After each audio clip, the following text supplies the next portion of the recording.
قرض ایک ایسا معاملہ ہے کہ جس کے متعلق اللہ کے رسول صلی اللہ علیہ وسلم سے صحابی نے سوال کیا کہ آقا اگر میں اللہ کے راستے میں شہید ہو جاؤں تو کیا اللہ میرے سارے گناہوں کو معاف فرما دیں گے؟ آپ نے فرمایا کہ ہاں۔ وہ صحابی ابھی واپس جانے ہی لگا تھا، آپ نے اسے دوبارہ بلا کر فرمایا کہ اللہ کے راستے میں شہید ہونے کی وجہ سے ہر گناہ معاف ہو جاتا ہے الا الدین، سوائے قرض کے۔ اگر کسی بندے کے ذمے قرض ہو، وہ قرض والا معاملہ اتنا سنگین ہے کہ بندہ اللہ کے راستے میں شہید بھی ہو جائے، جب تک اس کی ادائیگی نہ کرے اللہ رب العالمین شہید کو بھی معاف نہیں فرماتا۔ اور آپ نے فرمایا کہ یہ بات مجھے ابھی حضرت جبریل علیہ السلام نے آ کر بتلائی ہے۔ تو میرے بھائیوں، یہ قرض آج جسے ہم مسلمان جو ہیں صحیح طور پر قبول کرنے کے لیے تیار نہیں ہیں۔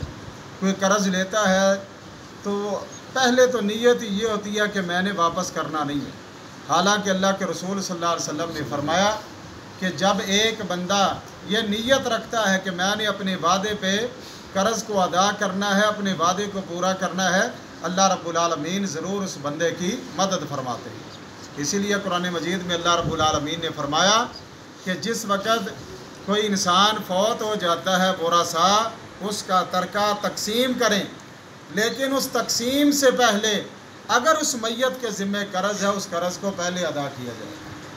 پہلے قرض ادا کرنا ہے، اس کے بعد جو باقی مال بچے گا اس کو جو ورثا ہے اس کو آپس میں تقسیم کریں گے۔ اس لیے میت کے ذمے اگر قرض ہو تو اس کی ادائیگی انتہائی ضروری ہے۔ نمبر 2، اللہ کے رسول صلی اللہ علیہ وسلم کے فرمان کے مطابق اگر کوئی مسلمان فوت ہو جاتا ہے اس کے ذمے فرضی روزے ہوں، جو رمضان کے روزے ہیں، ان کی ادائیگی انتہائی ضروری ہے۔ صحیح بخاری کی روایت ہے، آپ نے فرمایا من مات وعلیہ صیام صام عنہ ولیہ، جو مسلمان فوت ہو جائے اور اس کے ذمے روزے ہوں اس کے ورثا اس کی طرف سے روزے رکھیں گے۔ یہ روزوں کی قضائی بھی ورثا نے ادا کرنی ہے۔ بعض لوگ جو ہیں، بعض مسلمان اگر کوئی میت فوت ہو جاتی ہے وہ اس کی طرف سے نمازوں کی قضائی دیتے ہیں۔ میرے بھائیوں، یہ نمازوں کی قضائی والا معاملہ اللہ کے رسول صلی اللہ علیہ وسلم کی کسی حدیث سے یا کسی صحابی کے عمل سے ثابت نہیں ہے۔ نمازوں کی قضائی نہیں ہے۔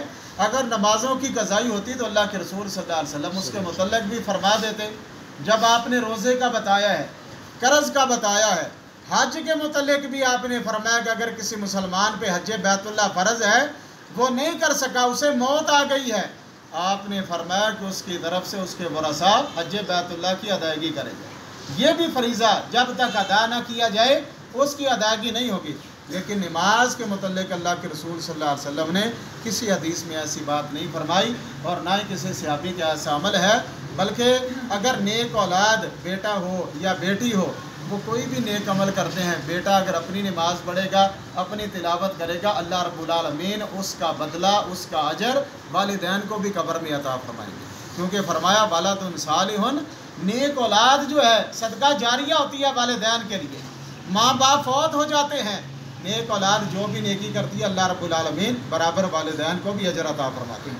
اس لیے نمازوں کی قضائی نہیں ہے، قرض کی ادائیگی ضروری ہے۔ اگر کسی کے ذمے حج ہو وہ حج کی ادائیگی ضروری ہے۔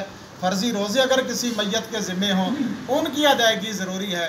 ہاں، جن چیزوں کا میت کو فائدہ ہوتا ہے، میں نے کل بھی ذکر کیا تھا کہ میت کے لیے کثرت کے ساتھ دعا کرنی چاہیے بخشش کی، اور اسی طرح میت کی طرف سے صدقہ کرنا، یہ اللہ کے رسول صلی اللہ علیہ وسلم نے فرمایا۔